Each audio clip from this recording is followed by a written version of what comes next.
Son bölümüyle nefesleri kesen Gaddar'da yeni bir dönem başlıyor. Artık hiçbir şey eskisi gibi olmayacak ve yeni bölümde yaşanacak bomba olaylar herkes ekranları kilitleyecek. Dahan ve Aydan Korkut'un elinden nasıl kurtulacak? Bu konuda çok büyük bir sürpriz yaşanacak. Korkut'un yeni hedefi kim olacak ve Korkut karakteri diziden ayrılıyor mu? Öte yandan sürpriz ters köşeler ve büyük yüzleşmeler yeni bölüme damga vuracak. Sürpriz bir aşk senaryosu ise yakında başlayacak. Birazdan tüm bunlardan ve daha fazlasından kısaca bahsedeceğiz. Hemen başlayalım.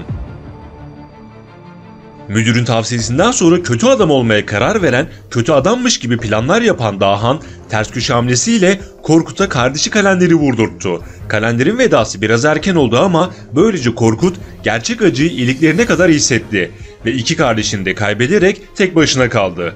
Tabii bir de Leyla detayı var.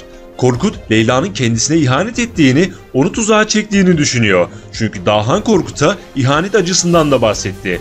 Fakat aslında Leyla Korkut'u tuzağa çekmedi. Normalde Dahan'ı tuzağa çekecekti ve Korkut Dahan'ın işini bitirecekti. Fakat Dahan hem Leyla ile Korkut'un görüştüğünü bildiği için hem de temkinli olmak için durumu uzaktan izledi ve mevzuyu anlayarak tuzağa düşmedi.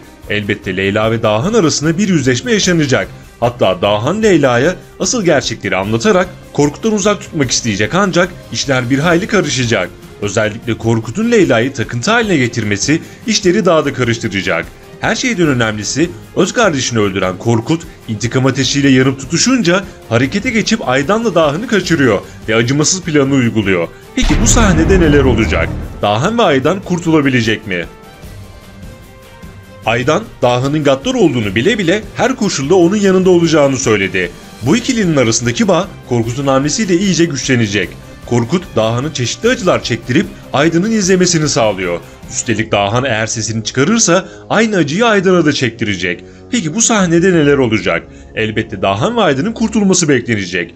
Bu konuda 3 kritik ihtimalimiz var. Şimdi bu ihtimalleri en kuvvetliden zayıf olana doğru sırayla ele alalım. Birinci ihtimalimiz Ekber Baltacı. Bildiğiniz gibi Oya, Ekber'in kendisinden hoşlandığını bildiği için ince bir plan yaptı. Bu planla Ekber'in Dahan'dan uzak durmasını hedefliyor. Dolaylı olarak bu şekilde kızını da korumuş olacak.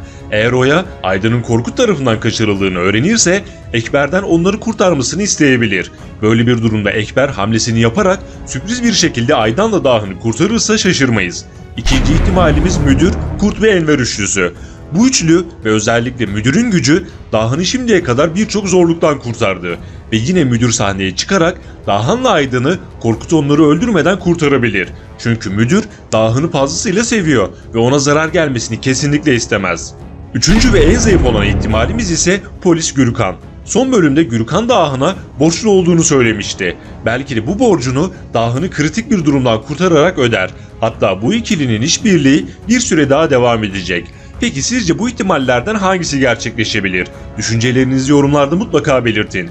Öte yandan Korkut karakteri 3-4 bölüm daha dizide kalacak. Diziye konuk oyuncu olarak katılan İbrahim Çelikoğlu'nun canlandırdığı Korkut karakterinin etkileri devam edecek. Ve yeni bölümlerde bazı yeni vedaların yaşanması beklenecek. Şimdi gelelim diğer sürpriz konulara. Son bölümde Ekber Korkut'a Enver sürüne sürüne kapıma gelsin demişti. Enver konusunda Ekber'den yeni hamleler bekleniyor. Hatta Enver'in işleri giderek bozulmaya başlayacak ve kendini yeni bir sürprizin ortasında bulacak.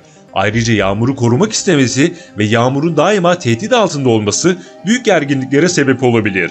Diğer yandan dizide yeni bir aşk senaryosu başlıyor diyebiliriz. Son bölümde bunun sinyalleri verildi. Müdürün kızı Nilüfer ve Kurt arasında bir etkileşim yaşandı. Müdür Kurt'tan kızı için sadece yardım istemişti. Ancak durumlar farklı yöne doğru ilerleyecek. Her ne kadar Kurt bu durumdan uzak durmak istese de kendine engel olamayacak ve bu ikili arasında sürpriz bir aşk başlayacak. Üstelik Kurt ruh ikizini buldu diyebiliriz. Çünkü Nilüfer de tıpkı Kurt gibi kraker sevdalısı çıktı. Bu senaryo ile beraber ilerleyen bölümlerde Nilüfer karanlık dünyanın içine girmiş olacak ve yeni tehlikelerle karşı karşıya kalacak. Doğal olarak bu durum müdürün hoşuna gitmeyecek. Hatta bir ihtimal önümüzdeki bölümlerde Müdür ve Dahan şirketle ters düşebilirler. Böyle bir durumda sahneye büyük patron çıkarak dizide yeni bir dönemi başlatabilir. Yeni ve sürpriz videolar gelmeye devam edecek. Videoları anında izlemek ve kaçırmamak için abone olup bildirimleri mutlaka açalım. Bir sonraki videomuzda görüşmek üzere. Hoşça kalın.